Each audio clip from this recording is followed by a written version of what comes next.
In the ancient heart of the Red River Delta, where the mists of time blend with the emerald green of the rice fields, a legend was born.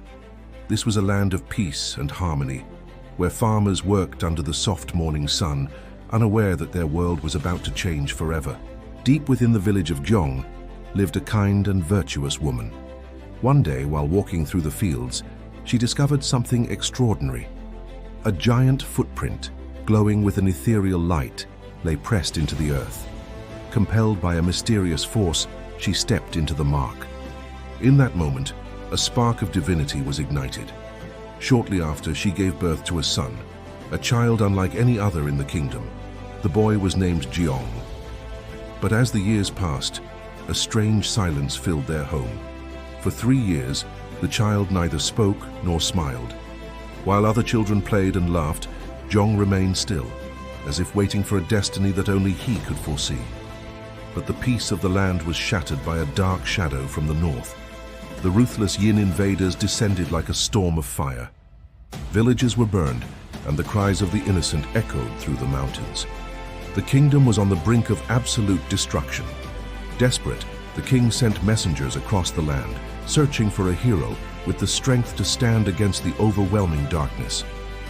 When the messenger reached the small village of Giong, the impossible happened. The silent child suddenly sat up and spoke his very first words. "Go back to the king," Giong commanded. "Tell him I require an iron horse, an iron armor, and a massive iron rod to defeat the enemy." The news spread like wildfire. The villagers, filled with newfound hope, brought all the rice they had to feed the miraculous child. As he ate, Giong began to grow at an incredible speed. He transformed from a small boy into a towering giant of legendary proportions.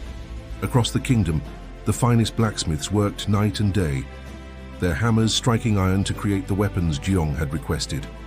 The iron horse was forged with magical craftsmanship, its body gleaming like a dark star, ready to carry the savior into the heat of battle. Then Saint Giong stepped forward.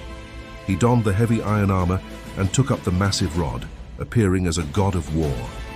With a thunderous roar, he mounted the iron horse.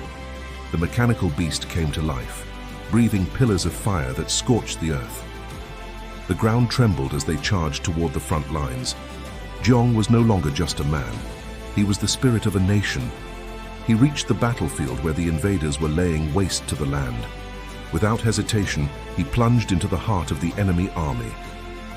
With every swing of his iron rod, dozens of enemies were swept away. The Yin soldiers fled in terror from the giant who fought with the strength of mountains. But in the heat of the struggle, the iron rod snapped under the force of Giong's own power. For a moment, the enemies saw hope.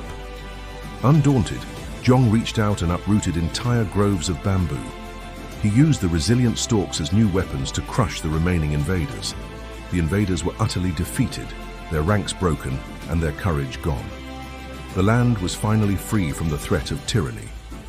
Having fulfilled his sacred duty, Saint Giong rode toward the summit of Sok-Sun Mountain.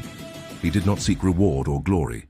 At the highest peak, he removed his armor and looked out over the peaceful land he had saved one last time.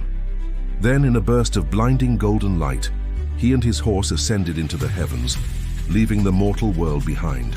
To this day, the people of Vietnam honor Saint Giong as one of the 4 immortals, a symbol of the country's indomitable spirit.